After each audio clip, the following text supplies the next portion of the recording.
So, Mark, did you see that surge pricing has hit Las Vegas? We've seen it in the gift shops. We've seen it elsewhere. Now it's just at the casino bars. Here's a receipt of a, Coors Light, I think, $12.99. So I think that's more than $1 an ounce if it was just a bottle of Coors Light.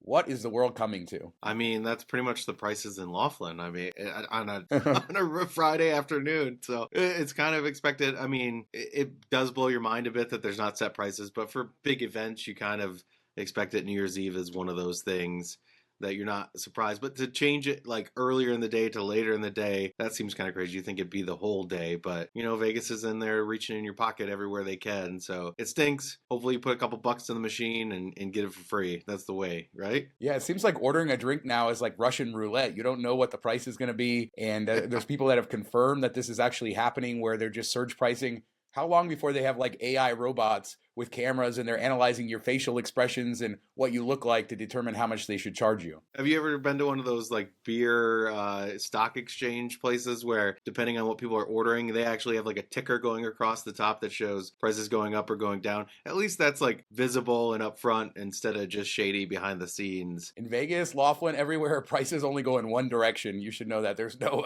adjusting downwards. They just go up, up, up.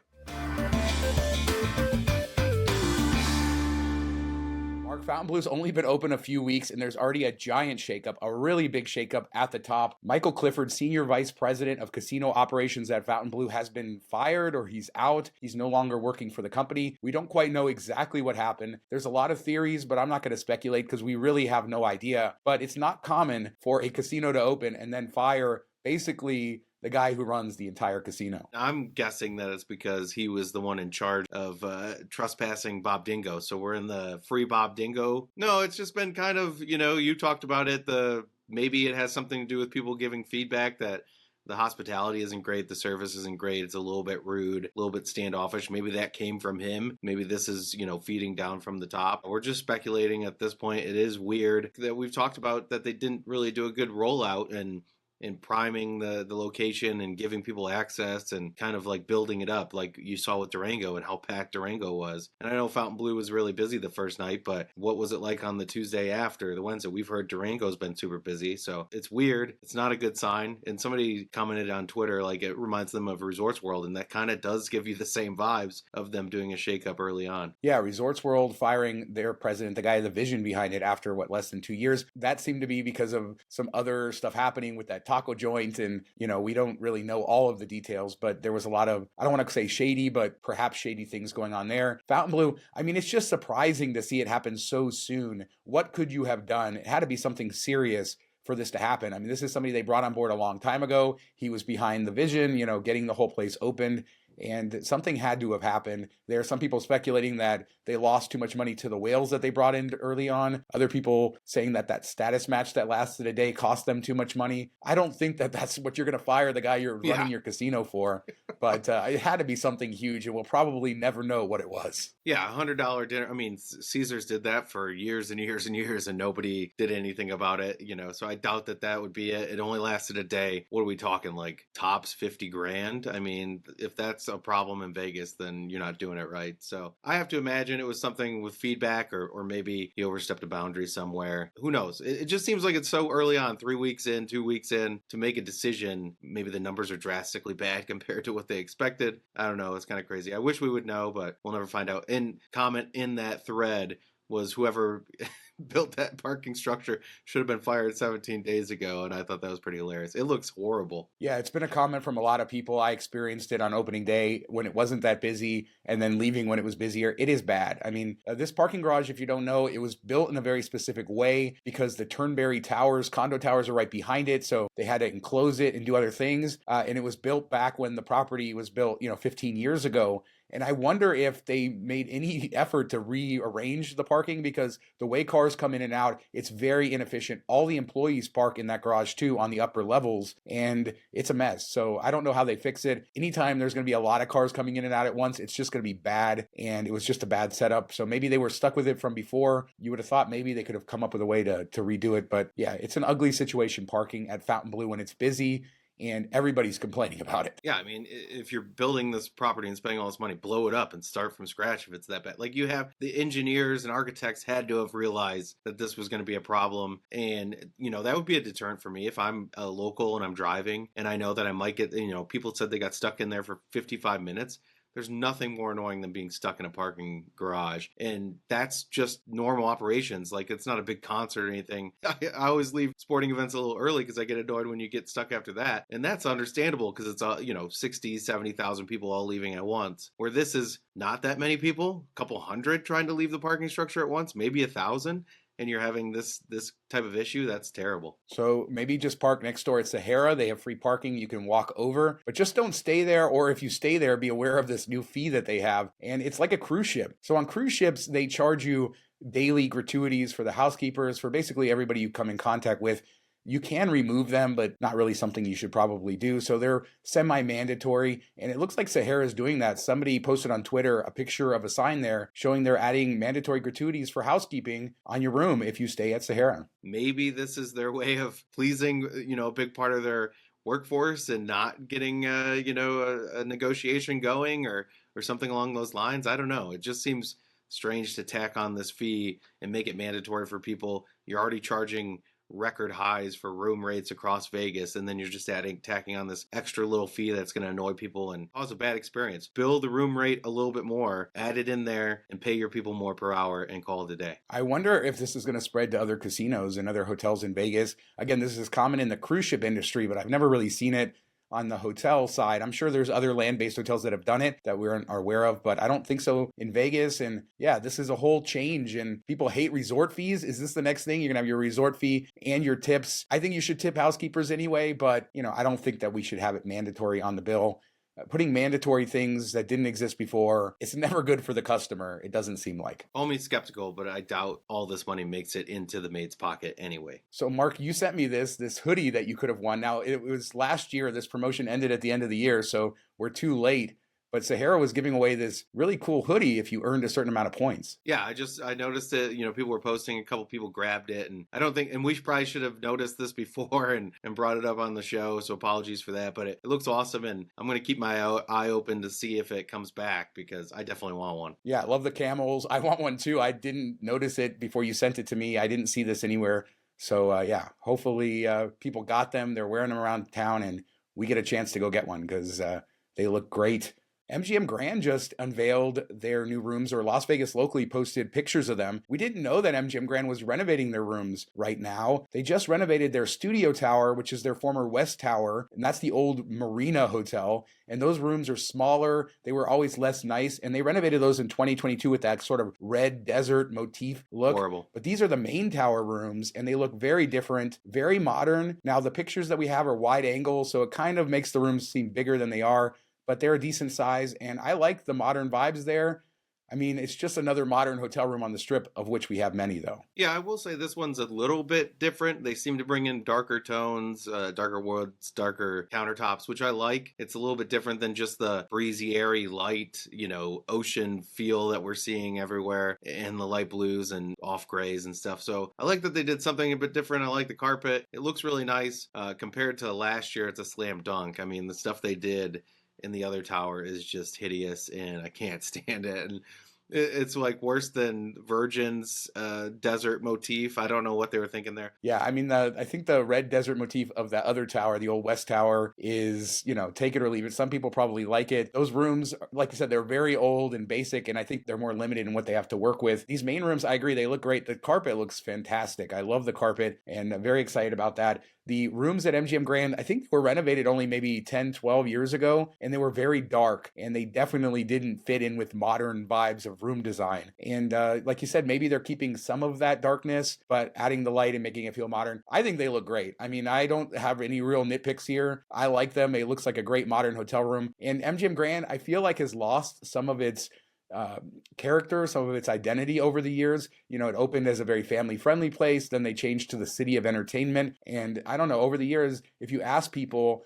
they have very specific opinions about a lot of places, but MGM Grand, a lot of people don't know what that hotel sort of is overall. Yeah, I think it used to be like the peak of luxury too in Vegas back when it first opened, and now it's just kind of, it is really the the forgotten hotel. Like it's the main name, MGM Grand. Like that's what MGM is named after, and it just doesn't bring it. I've never stayed there. I've never been interested in staying there. It's just never drawn me in. I barely ever go in there. I used to go for the Lions every once in a while, but it just, there's nothing special about the place. So maybe this will help. The rooms look nice. They're spacious. I like all the choices on colors and design. So hopefully it gets people in there. But yeah, I think that that's a big problem is nobody knows what they're about. And as you point out, that MGM branding in places like Detroit or Massachusetts or Macau or even DC National Harbor, these are really high-end, nice hotels and luxury hotels. The MGM in Detroit is fantastic, as are many of the other ones. And this one is older and it just sort of lost its brand. Plus, the company, you know, owns Bellagio and Aria and all these other hotels around it. I don't know that it'll ever be their flagship hotel here, but good to see it getting some love. Used to be the biggest hotel in the world. So much history there. I'm not like you. I think the place is great, but I can see your perspective on that and how it all could get lost. The casino is just a little too big. I will say that. It is just enormous. It's kind of like you walk in, you're like, whoa. It's kind of a weird setup. I've just never loved it. Never really drawn me in. Can we call it the MGM's Harrah's, the forgotten one? I don't know. Is that too mean? Oh my God. We're gonna have to move on here, people, because he just totally triggered me. So let's talk about the Dorito chip update.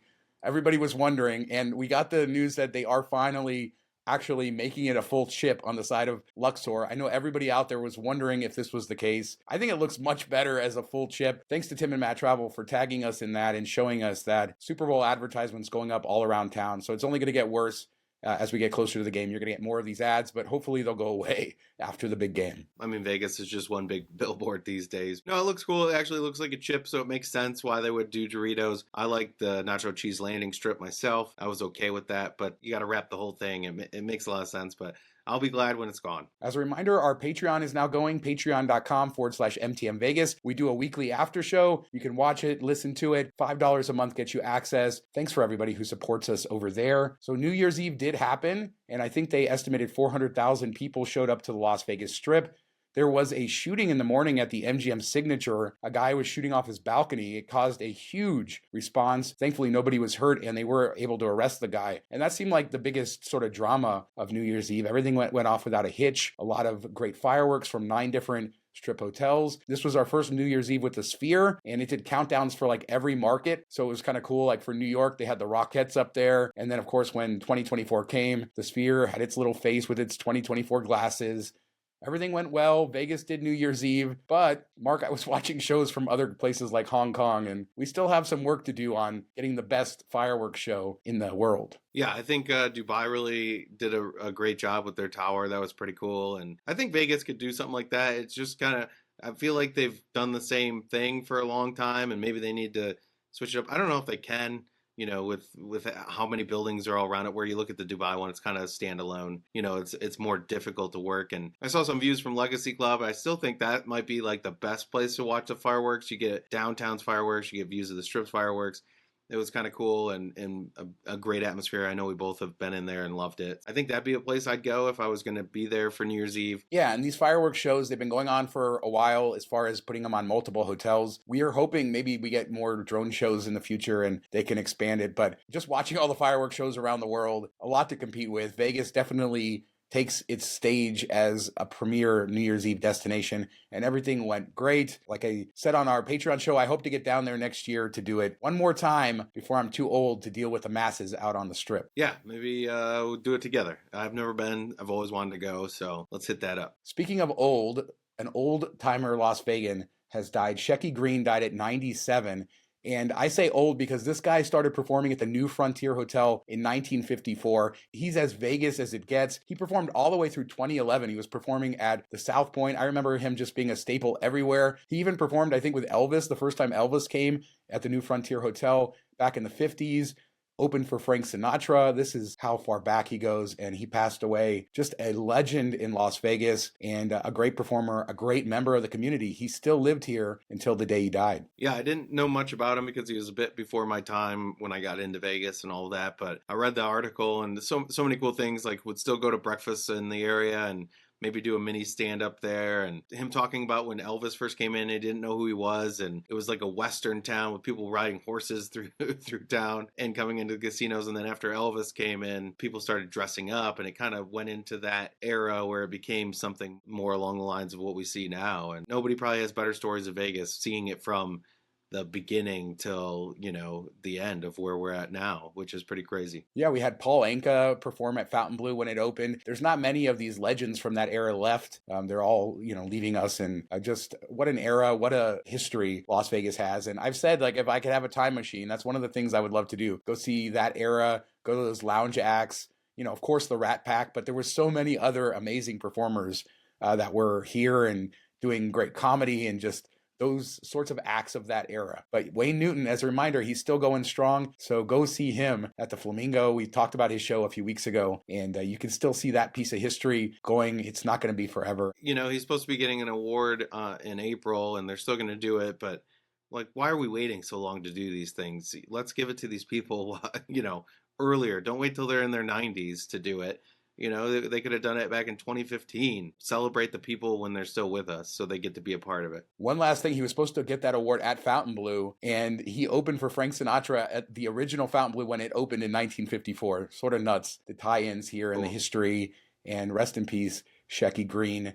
And as promised, we're going to talk now about the visitor stats for November to see the F1 impact, so everybody can yell at us and tell us how we said it was going to be a failure and it wasn't, even though we never said it was going to be a failure. And I think it was a success. And because you can look at these numbers, specifically the daily rate and the revenue per available room.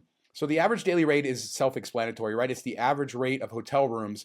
So empty hotel rooms, they're not counted in this. It's just what are the rates that they're charging to customers. But the revenue per available room takes every room in the market and says how much is the hotel making off of that room. And in November of 2023, the revenue per available room was up 34.8% year over year to 204.18 from 151.42.